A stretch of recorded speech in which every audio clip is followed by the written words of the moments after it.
Patrick Star has been SpongeBob's best friend and partner in many, many crimes. But today, we're going to deep dive into Patrick's darkest moment in the show and explain how his ascendancy to power left him a shell of a starfish.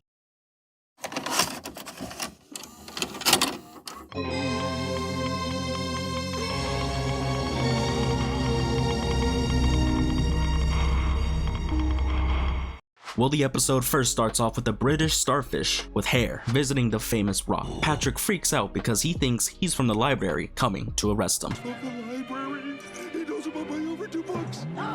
And SpongeBob, being a real stepper, goes to confront this starfish. But then he reveals he's from the royal ministry with a gift to Patrick. Patrick makes the wall past tense and he finds out his family lineage is royalty. And also we find out Patrick may be stupid because of family inbreeding for some reason. Then through a few inbred generations, ends it you. Let me know in the comments if you believe this. Anyway, Patrick discovers he's actually royalty, a king in fact, and from here on out his inner inhibitions and values are degraded in a pursuit of self-appeasement. Well, first, SpongeBob has to explain what a king is to Patrick. When you're a king, you can get anything you want. Anyways, Patrick gets hungry and visits the Krusty Krab and eats whatever he wants. And Mr. Krabs gets so greedy, he even hints that he's willing to marry off Pearl to get some of that royal money. Patrick, there comes a time in every man's life when he's got to settle down. You know, get a wife, kids, a father-in-law you give all your money to. Crazy, by the way. Before he finds out Patrick decrees his food free. And after he's kicked out, he immediately begins to steal food from another customer. And we see he becomes more confrontational and, well, evil looking. Next, he steals a 40-year-old fish who lives with his mom's entire comic collection that he's been building up his entire life just because he thinks he's a real stepper. My entire life collecting those. Yeah, well, now you can spend the rest of your life crying about it. We could definitely see this is not normal for Patrick, and we see that this power of the crown reshapes his inner morals. And we find out his lack of restraint as he goes around Bikini Bottom stealing from the public, even children and babies. We cut to a line of people forced to give to Patrick, and then we see inside of Patrick's new crib. It even has an indoor swimming pool for some reason. We then cut to Squidward's house being moved out of the sand just for Patrick's appeasement. And then Squidward crashes out and manages to convince the people that Patrick's royal power is in fact false. Can you honestly believe that mindless starfish could possibly be the king of anything? He might be onto something. And then Patrick reacts almost violently, decreeing SpongeBob to attack and seize Squidward. And then we cut to see Patrick freak out even more, blaming Squidward. Deserted me, and it's all because of that horrible Squidward. This is all his fault. His, not mine, his. And we literally see he now has a screw loose. Now SpongeBob confronts Patrick as he tries to leave. And then Patrick now really starts to lose it as he declares he'll put the whole town in prison. I'll put the whole town in prison. Questioning my authority is treason. He's done bloody lost it. And now he realizes he's alone. In his pursuit for absolute authority, he's left behind everything.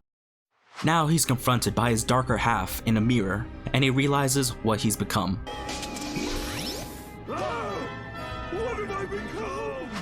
Horrified, he runs into the British starfish and relinquishes his power. The British starfish actually reveals that Patrick isn't even royalty.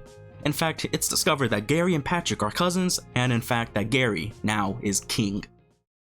Now in this episode, we see a friendly starfish turn greedy and power hungry, abusing his power as he puts it. Who's saying I'm abusing my power? But it's not like this attitude came from nowhere. In other episodes like No Hat for Pat, when he wants to, he'll get a job to feel special. Or when he's bored, he'll become a hero and does whatever he wants. A display of total sense of self. Now this freedom is what I talk about in this video here if you want more in-depth analysis, but in rule of thumb, his nonchalant way of life is twisted by the power of the crown to hurt others for his own enjoyment just because he can. I would say he reminds me of, hold it, Ryomen Sukuna. Alright, hear me out. It's not as crazy as it sounds. If you don't know who Ryomen Sukuna is, then let me explain. Sukuna is the main antagonist of the anime/manga series Jujutsu Kaisen. He is described as the king of curses, a natural disaster, because of his total self-regard and total disregard for others. Because of that, he does evil shit, because it just so happens to be what he loves. He does what he wants when he wants to. Like in this manga panel,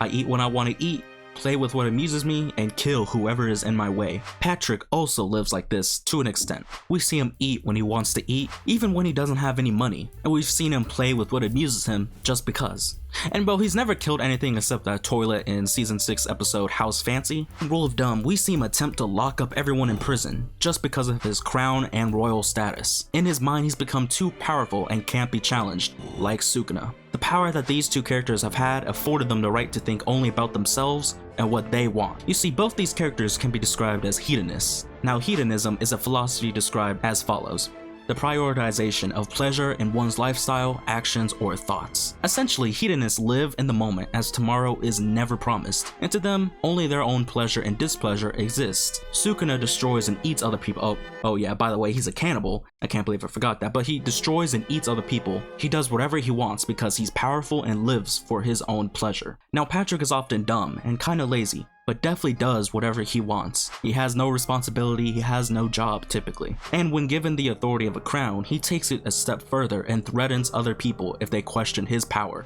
And the consequences of both their lifestyles are the same, as Sukuna remains alone, but happy. And Patrick remains alone at the end, albeit he now regrets everything. So both these characters are similar in many ways, ideologically. And physically, Sukuna has pink hair and Patrick is pink. So this episode of SpongeBob offers a great look into hedonism and the abuse of power if some self-control isn't exercised. And it's a good peek into another side of Patrick because he's often villainized or characterized as an idiot who makes SpongeBob's life hell, just like in the episode Stuck in the Ringer when he gets SpongeBob stuck in a ringer. Or in the episode Yours, Mine, and Mine where he doesn't want to share a toy with SpongeBob, causing the whole fan base to just hate him. Anyways, it's cool to see an episode where he redeems himself in the end when he rejects the power given to him just for his friends. Alright, thank you for watching this far. I'm sorry it took so long to release this video. I've been working on a new channel, so it's been kind of taking my focus away on this one for now. Or I usually try to upload whenever I think the video is as good as I can make it in the moment, so this one kind of took a little minute. But I am excited to work on some new types of videos and continue with my SpongeBob content that I have planned. So let me know if you like these types of videos where I just do an episode analysis, like just analyzing and going deep on one episode. I feel like a lot of SpongeBob episodes just by themselves can be analyzed for like deeper themes. Like that one episode where I thought I was tripping on mushrooms, or that episode that discussed worker exploitation and capitalism in Squid on Strike. So let me know if you want me to discuss any other episodes. And sorry, if anyone remembers, I did say last upload that my next video would be SpongeBob and Sandy's secret relationship. Well, I wanted to make it good and kind of simple to follow. So right now I'm doing a little bit of light reworks on the video, and basically I'm just trying to like perfect it. I don't know, as good as I can get in the moment. So I made this video in the meantime. I have no idea when it's releasing, but let me tell you, it's juicy. So subscribe if that sounds interesting, and if you want more context for what I'm saying, just go ahead and watch my last video, the SpongeBob Femboy Theory, my best video to date. Anyway, thank y'all for supporting the channel. It's been very fun, very great. This summer has been really fun and great. Let me know down below what type of other videos, ideas, or anything else you want me to talk about. Anyway, have a good night, or good afternoon, or good morning. Just whenever you're watching this, have a good something.